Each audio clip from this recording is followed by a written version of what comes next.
কোনো একটা বইয়ের সাফল্যের গল্প আসলে কতটা পরাবাস্তব হতে পারে এটা ভাবলে মাঝে মাঝে না মাথা কাজ করে না।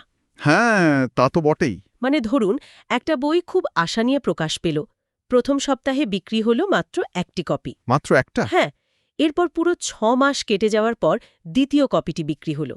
আর ওয়াও, এই পুরো ঘটনার সবচেয়ে হতাশাজনক দিকটা কি জানেন? কি? ওই দ্বিতীয় কপিটিও কিনেছিলেন সেই একই ব্যক্তি যিনি প্রথম কপিটি কিনেছিলেন। আরে, মানে এটা তো সাধারণ যে কোনো হিসাব অনুযায়ী একটা চরম ব্যর্থতা। একদম। প্রকাশনী স্বাভাবিকভাবেই চুক্তি বাতিল করে দিল। কিন্তু এরপর কোনো এক জাদু বলে সেই একই বই একটা স্বতঃস্ফূর্ত বৈশ্বিক ফেনোমেননে পরিণত হল। রাইট। বিল ক্লিন্টনকে দেখা গেল হোয়াইট হাউস থেকে বইটি হাতে বেরোতে। ম্যাডোনা ভ্যানিটি ফেয়ার ম্যাগাজিনে এটি নিয়ে রীতিমতো উচ্ছ্বাস প্রকাশ করলেন। বইটি ৮০টিরও বেশি ভাষায় অনুদিত হয়ে নিউ ইয়র্ক টাইমস বেস্টসেলার তালিকায় ৩০০ সপ্তাহেরও বেশি সময় পার করে ফেলল।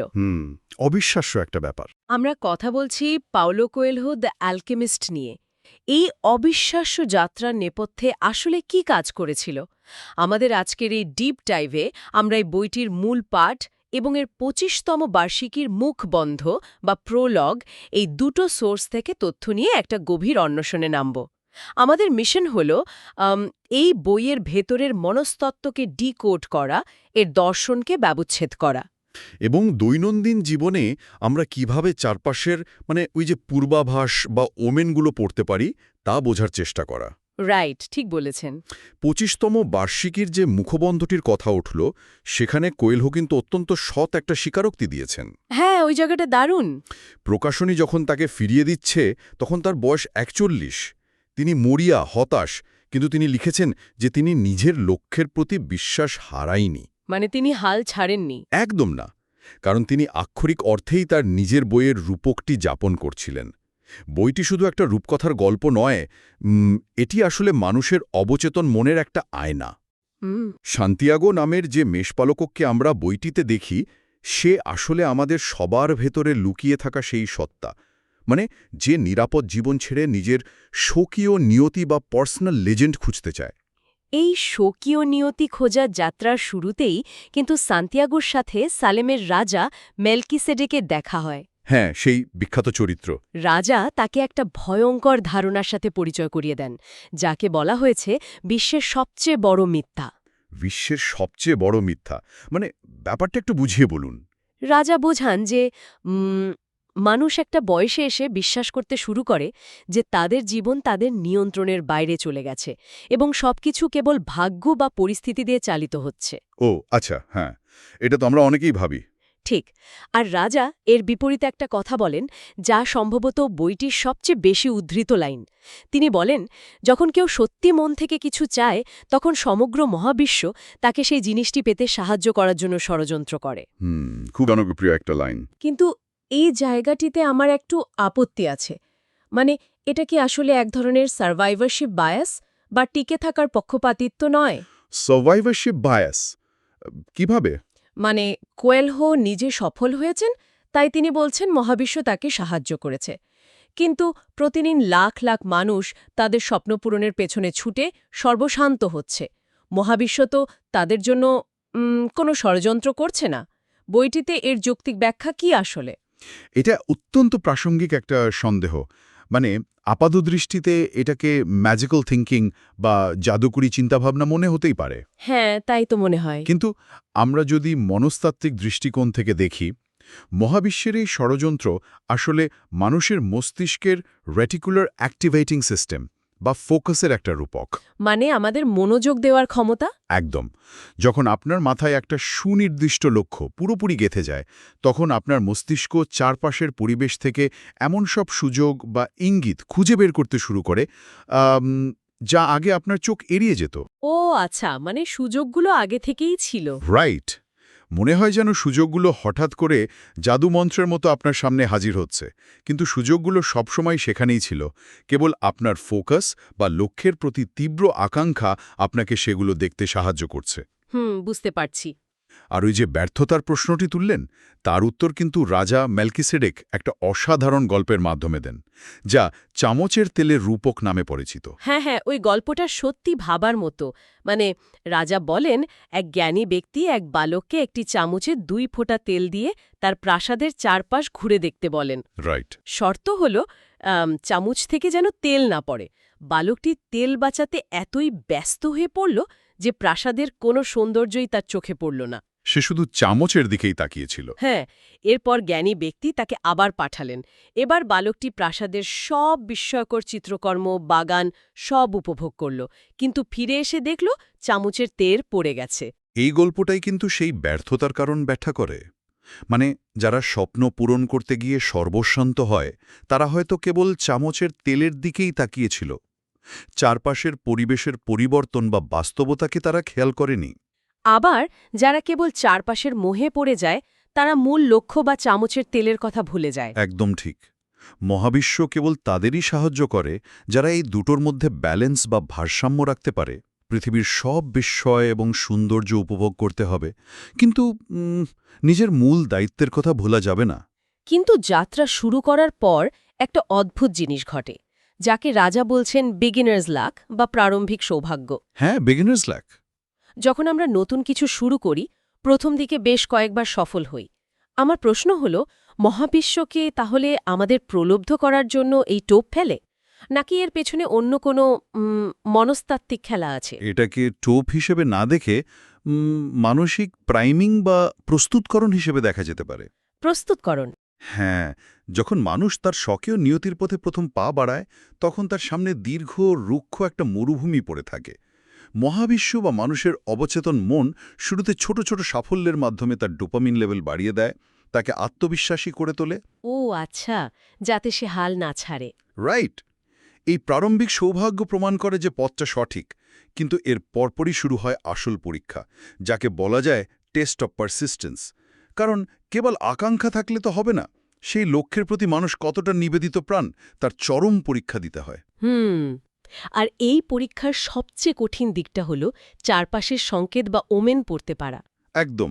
স্যান্টিয়াগো যখন আফ্রিকায় গিয়ে প্রতারণার শিকার হয়ে সর্বশান্ত হয়, তখন সে বাধ্য হয়ে এক ক্রিস্টাল ব্যবসায়ীর দোকানে কাজ নেয়।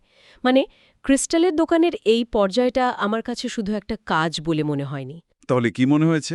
এটা যেন একটা কগনিটিভ রিফ্রেমিং বা মানসিক পুনর্গঠনের প্রক্রিয়া। সান্তিয়াগো যখন ধুলো পড়া ক্রিস্টালের গ্লাসগুলো পরিষ্কার করছে, সে আসলে তার নিজের ভেতরের নেতিবাচক চিন্তার স্তরগুলো পরিষ্কার করছে। খুব সূক্ষ্ম একটা পয়েন্ট ধরেছেন। ক্রিস্টাল ব্যবসায়ী চরিত্রটি আসলে আমাদের সেই বদ্ধ মানসিকতার প্রতীক, যে পরিবর্তনকে ভয় পায়। হ্যাঁ, সে তো মক্কায় যেতে চায়, কিন্তু যায় না। রাইট।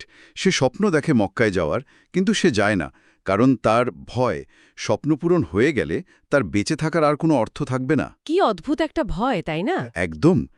আর সান্তিয়াগো ওই দোকানে কাজ করতে করতে বুঝতে শেখে যে মরুভূমি, উট বা একটা সাধারণ কাচের দোকান সবকিছুই একটা সার্বজনীন ভাষায় কথা বলে। সে ওই ব্যবসায়ীর স্থবিরতা দেখে শেখে যে তাকে থামলে চলবে না। এই সার্বজনীন ভাষাকে আমি একটা নতুন বিদেশি ভাষা শেখার সাথে মেলাতে চাই। মানে নতুন একটা ভাষা? কিভাবে? ধরুন, আপনি এমন একটা ভাষা শিখছেন যার বর্ণমালাগুলো কোনো অক্ষর নয়, বরং আপনার চারপাশের ছোট ছোট ঘটনা, কাকতালীয় বিষয় বা প্রকৃতির নীরবতা। দারুণ একটা মেটাফোর। সান্তিয়াগো ধীরে ধীরে তার ইন্টুইশন বা পূর্বাভাস বুঝতে শেখে। ইন্টুইশনকে বইয়ে বলা হয়েছে আত্মার সেই মহাজাগতিক স্রোতে হঠাৎ ডুবে যাওয়া। রাইট। কিন্তু আমরা যদি আমাদের বাস্তব জীবনের দিকে তাকাই, ছোটবেলায় বাচ্চারা এই ধরনের পূর্বাভাস বা নিজেদের স্বপ্ন নিয়ে খুব সচেতন থাকে। তারা চারপাশের সংকেত খুব সহজে পড়তে পারে। কিন্তু বড় হওয়ার পর কেন আমাদের এই ক্ষমতাটা একেবারে ভোঁতা হয়ে যায়? এর মূল কারণ হল আমাদের সামাজিকীকরণ এবং ওই যে অতিরিক্ত যুক্তিবাদী হওয়ার প্রবণতা। সবকিছুতে লজিক খোঁজা। একদম। মানুষ যখন বড় হতে থাকে তখন সমাজ তাকে শেখায় সবকিছুর একটা যৌক্তিক, বৈজ্ঞানিক বা বাস্তবসম্মত প্রমাণ থাকতে হবে। আমরা ইন্টুইশন বা ভেতরের সজ্ঞাকে অযৌক্তিক আবেগ বলে বাতিল করে দিই। আমরা পাত্তা দিই না। হৃদয় আস্তে আস্তে কথা বলা বন্ধ করে দেয়, কারণ সে বোঝে যে এই মানুষটি তার কথা শুনবে না। সান্টিয়াগো যখন পরে অ্যালকেমিস্টের সাথে দেখা করে তখন অ্যালকেমিস্ট তাকে একটা ভয়ঙ্কর সত্যি কথা বলেন। কি বলেন? তিনি বলেন, হৃদয় অনেক সময় ভয় দেখায়, কারণ সে কষ্ট পেতে চায় না। কিন্তু এবং এটা খুব মন দিয়ে শোনার মতো একটা লাইন, কষ্ট পাওয়ার ভয় কষ্ট পাওয়ার চেয়েও বেশি যন্ত্রণাদায়ক। ওয়াও! কষ্ট পাওয়ার ভয় কষ্ট পাওয়ার চেয়েও বেশি যন্ত্রণাদায়ক। হ্যাঁ, আমরা বড় হতে হতে এই কষ্ট পাওয়ার ভয়ই নিজেদের ভেতরের অ্যালার্ম সিস্টেমটাকে পুরোপুরি মিউট করে দিই। এই অতিরিক্ত যুক্তিবাদী হওয়ার বা সবকিছু বইয়ের পাতায় খোঁজার যে প্রবণতার কথা উঠল, বইটিতে কিন্তু এর একটা দারুণ প্রতিচ্ছবি আছে। ওই ইংরেজ লোকটার কথা বলছেন তো? হ্যাঁ, হ্যাঁ। সান্তিয়াগো যখন মরুভূমি পাড়ি দিচ্ছে, তখন তার সাথে এক ইংরেজ যুবকের পরিচয় হয়। এই লোকটি বহু বছর ধরে মোটা মোটা সব বই পড়ে অ্যালকেমিস্ট, ফিলসফার স্টোন বা পরশপাথর এবং এলিক্সির অফ লাইফ খুঁজছে। রাইট। আমার তো লোকটাকে আধুনিক যুগের হাসল কালচারের একটা নিখুঁত উদাহরণ মনে হয়েছে। চমৎকার একটা তুলনা দিয়েছেন। মানে এই ইংরেজ লোকটি হচ্ছে সেই ব্যক্তি যে পরপর 50টা সেলফ হেল্প বই পড়ে, শয়ে শয়ে পডকাস্ট শোনে, সফল হওয়ার 10টা কোর্স কেনে, কিন্তু নিজের জীবনে কোনোদিন কোনো উদ্যোগ নেয় না। শুধু প্ল্যানিংই করে যাচ্ছে। একদম, সে সারাক্ষণ ফর্মুলা খুঁজছে। সে দশকের পর দশক বই পড়েছে, কিন্তু মরুভূমির দিকে তাকানোর সময় তার নেই। আর অন্যদিকে সান্তিয়াগো মরুভূমির নীরবতা এবং উট চালকদের কেবল পর্যবেক্ষণ করেই অ্যালকেমির আসল শিক্ষাটা পেয়ে যাচ্ছে। রাইট। আর সেই শিক্ষাটা হলো যে অ্যালকেমি কেবল সীসাকে সোনায় পরিণত করার কোনো ম্যাজিক ট্রিক নয়। এটি হলো কোনো কিছুর বিবর্তনের চরম শিখরে পৌঁছানো। যখন কোনো কিছু বিবর্তিত হয়, তার চারপাশের সব কিছুও উন্নত হয়।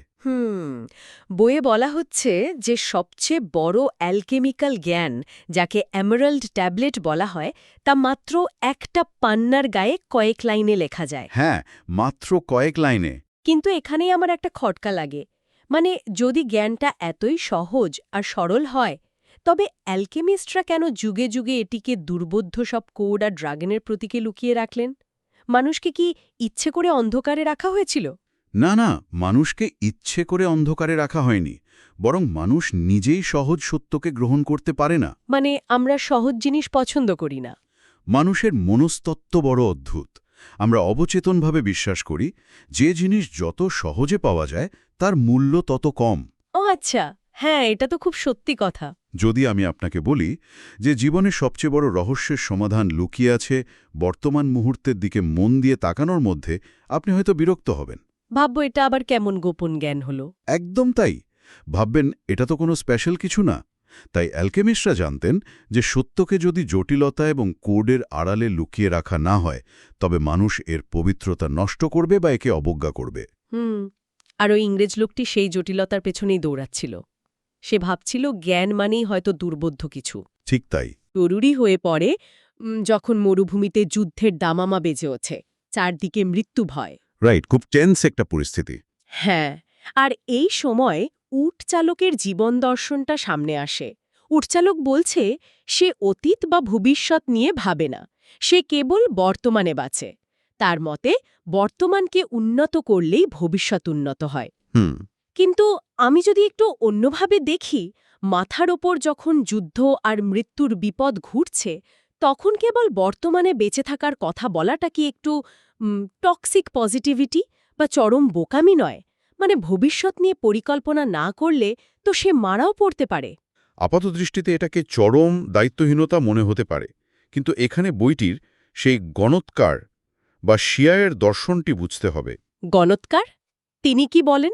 গণৎকার বলেন, তিনি ভবিষ্যৎ দেখেন না, তিনি বর্তমানে পূর্বাভাসের ভিত্তিতে ভবিষ্যতের আন্দাজ করেন। অর্থাৎ ভবিষ্যৎ পূর্ব নির্ধারিত নয়। ও আচ্ছা, ওয়াও, এটা তো দারুণ একটা পয়েন্ট। হ্যাঁ, বর্তমানকে নিখুঁতভাবে পরিচালনা করাই হল ভবিষ্যৎকে সুরক্ষিত করার একমাত্র যৌক্তিক উপায়। এই যুক্তিতে বর্তমানের ওপর নিয়ন্ত্রণ প্রতিষ্ঠা করা যায় ঠিকই, কিন্তু এরপর স্যান্টিয়াগোর সামনে এমন একটা বাধা আসে যা যুদ্ধ বা মৃত্যুর চেয়ে অনেক বেশি শক্তিশালী। কি সেটা? স্বাচ্ছন্দ্য এবং মায়া। মরুভূমির এক ওয়াসিসে বা মরুদ্যানে তার সাথে ফাতেমার পরিচয় হয়। প্রথম দেখাতেই প্রেম। ফাতেমাকে পাওয়ার পর স্যান্টিয়াগো তার গুপ্তধন খোঁজার এই দীর্ঘ অনিশ্চিত যাত্রা থামিয়ে দিয়ে সেখানেই থেকে যেতে চায়। সেভাবে তার আর কিছু চাওয়ার নেই। হ্যাঁ, সে ভাবে জীবন তো এখানেই পারফেক্ট। এটি মানুষের জীবনের সবচেয়ে সাধারণ এবং সবচেয়ে বিপজ্জনক একটা ফাঁদ, মানে ওই যে গুড এনাফ বা যথেষ্ট ভালোর ফাঁদ। মানুষ যখন তার স্বপ্নের পথে হাঁটে তখন মাঝে মাঝে এমন কিছু মাইলফলক আসে যেখানে জীবন বেশ আরামদায়ক হয়ে ওঠে। হুম। আলকেমিস্ট সান্তিয়াগোকে অত্যন্ত রূঢ় একটা বাস্তবতার সামনে দাঁড় করিয়ে দেন। তিনি বলেন, যদি সে থেকে যায় সে প্রথম কয়েক বছর খুব সুখী হবে, কিন্তু ধীরে ধীরে তার চারপাশের পূর্বাভাসের ভাষাগুলো মিলিয়ে যাবে। সে তার ইনটিউশন হারিয়ে ফেলবে। রাইট, একসময় সে বুঝতে পারবে যে সে তার পার্সোনাল লেজেন্ড হারিয়েছে, এবং তখন সে অবচেতনভাবে ফাতেমার প্রতি ক্ষুব্ধ হবে, ভাববে ফাতেমার জন্যই সে নিজের স্বপ্ন পূরণ করতে পারেনি। আর ফাতেমার চরিত্রটি দেখুন, সে কিন্তু কোনো সাধারণ রোম্যান্টিক চরিত্র নয়, সে একজন মরুভূমির নারী। সে জানে সত্যিকারের ভালোবাসা কখনো কাউকে তার নিয়তি বা লক্ষ্য পূরণে বাধা দেয় না। একদম না। ফাতেমা নিজেই সান্তিয়াগোকে তার স্বপ্ন পূরণের পথে এগিয়ে যেতে বলে। এটাকে আমি একটা পালতোলা নৌকার সাথে তুলনা করতে চাই। পালতোলা নৌকা। হ্যাঁ, সত্যিকারের ভালোবাসা নোঙর হয়ে নৌকাকে এক জায়গায় আটকে রাখে না, বরং এটি হলো সেই বাতাস যা পালতোলা নৌকার মতো মানুষকে তার লক্ষ্যের দিকে আরও দ্রুত এগিয়ে নিয়ে যায়। অসাধারণ একটা উপমা দিয়েছেন, এবং এই বাতাসের কনসেপ্টটা কিন্তু বইয়ের সবচেয়ে ক্লাইম্যাক্স দৃশ্যের সাথে গভীরভাবে যুক্ত। ওই যে বাতাসে পরিণত হওয়ার দৃশ্যটা। হ্যাঁ, ভালোবাসা এবং লক্ষ্যের এই মেলবন্ধন বোঝার পরই সান্তিয়াগো চূড়ান্ত রূপান্তরের পরীক্ষা শুরু হয়। উপজাতিদের হাতে ধরা পড়ার পর জীবন বাঁচাতে সান্তিয়াগোকে শর্ত দেওয়া হয় যে তাকে বাতাসে পরিণত হতে হবে। এই জায়গাটা পড়তে গিয়ে অনেকেরই মনে হতে পারে যে বইটা হঠাৎ করে দর্শন থেকে পুরোপুরি ফ্যান্টাসি বা জাদু কাহিনীতে রূপ নিয়েছে, মানে সশরীরে বাতাসে পরিণত হওয়া। এটা তো অবাস্তব। হ্যাঁ, লিটারালি ভাবলে অবাস্তবই মনে হবে। এর পেছনের মনস্তাত্ত্বিক রূপকটা আসলে কি? এটি হলো ইগো ডেথ বা অহংবোধের মৃত্যু, এবং চরম ফ্লো স্টেট বা বুনো মনসংযোগের একটা রূপক। Flow state. হ্যাঁ, ধরুন যখন কোনো শিল্পী বা খেলোয়াড় তার কাজের চূড়ান্ত শিখরে থাকেন, তখন তিনি আর নিজের আলাদা অস্তিত্ব অনুভব করেন না। তিনি কাজের সাথে একেবারে মিশে যান। হ্যাঁ, মানে তারা কাজের বাইরে আর কিছু ভাবেন না। রাইট। সান্তিয়াগো যখন মরুভূমি, বাতাস এবং সূর্যের সাথে কথা বলে, সে আসলে বুঝতে পারে যে মহাবিশ্বের সবকিছুই এক এবং অভিন্ন উৎস থেকে সৃষ্ট। তার ভেতরেই মরুভূমি আছে, বাতাস আছে। সে মহাবিশ্বের সাথে কানেক্টেড ফিল করে। একদম।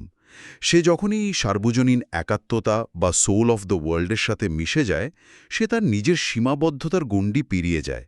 বাতাসে পরিণত হওয়াটা কোনো জাদুর ভেলকি নয়, এটি হলো নিজের ভেতরের ভয় আর অহংকারকে চূর্ণ করে প্রকৃতির চরম শক্তির সাথে মিশে যাওয়া। এই আত্ম-উপলব্ধির পরপরই কপটেক মঠে আলকেমিস্ট সান্তিয়াগোকে একটা গল্প বলেন, যা পুরো যাত্রার দৃষ্টিকোণটাই বদলে দেয়। সেই রোমান সেনাপতির গল্পটা। হ্যাঁ, একজন পিতার স্বপ্ন ছিল তার কবির ছেলের কথা পৃথিবীতে অনন্তকাল টিকে থাকবে, কিন্তু মৃত্যুর পর ঈশ্বর তাকে জানান যে তার স্বপ্ন পূরণ হয়েছে ঠিকই, কিন্তু কবির ছেলের জন্য নয়, বরং তার অন্য ছেলে যে সামরিক বাহিনীতে ছিল তার বলা একটি কথার জন্যই সে ইতিহাসে অমর হয়ে আছে।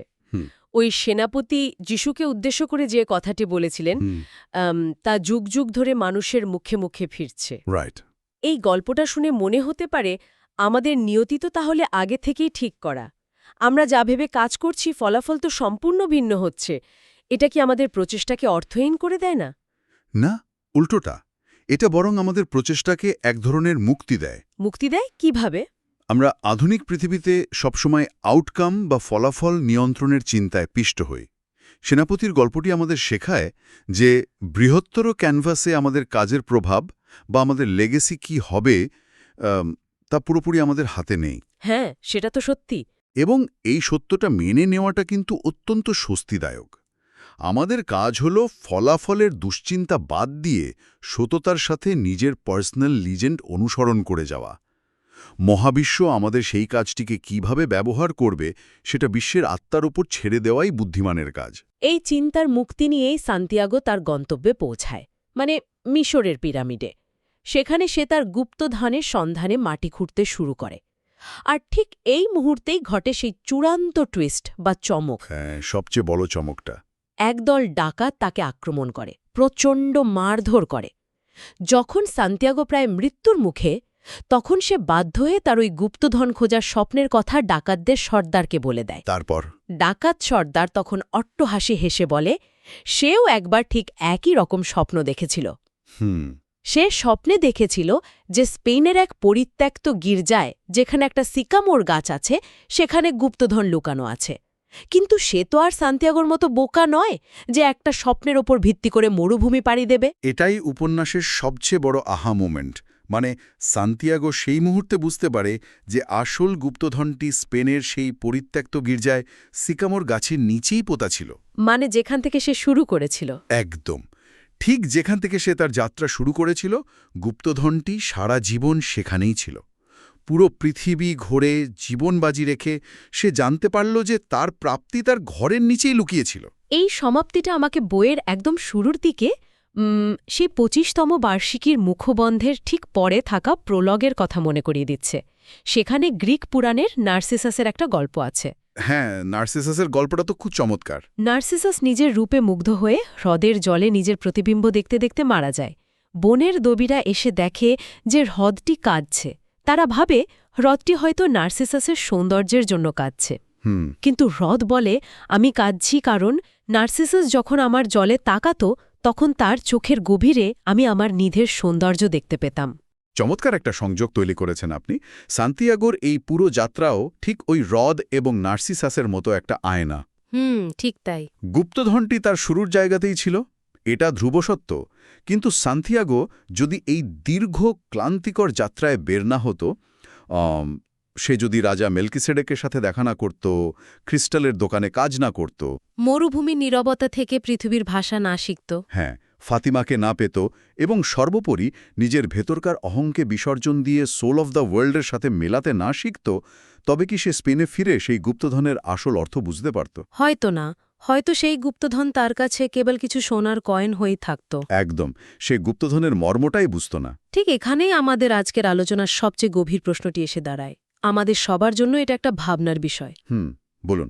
যদি ধরেও নিই যে আমাদের জীবনের আসল গুপ্তধনটি আমাদের আত্মোপলব্ধি বা চূড়ান্ত সত্য সবসময় আমাদের ভেতরেই বা আমাদের একদম শুরুর বিন্দুতেই লুকিয়ে থাকে, তবে যে এই দীর্ঘ শারীরিক, মানসিক বা জাগতিক যাত্রার আসলেই কোনো প্রয়োজন আছে? খুব গভীর একটা প্রশ্ন। নাকি মরুভূমি নামক এই রূপক যাত্রাটি, এর প্রতিটা কষ্ট, প্রতারণা আর বাধা পার না হলে আমরা কখনোই আমাদের ঠিক নাকের ডগায় থাকা জিনিসটির আসল মূল্য অনুধাবন করতে পারি না?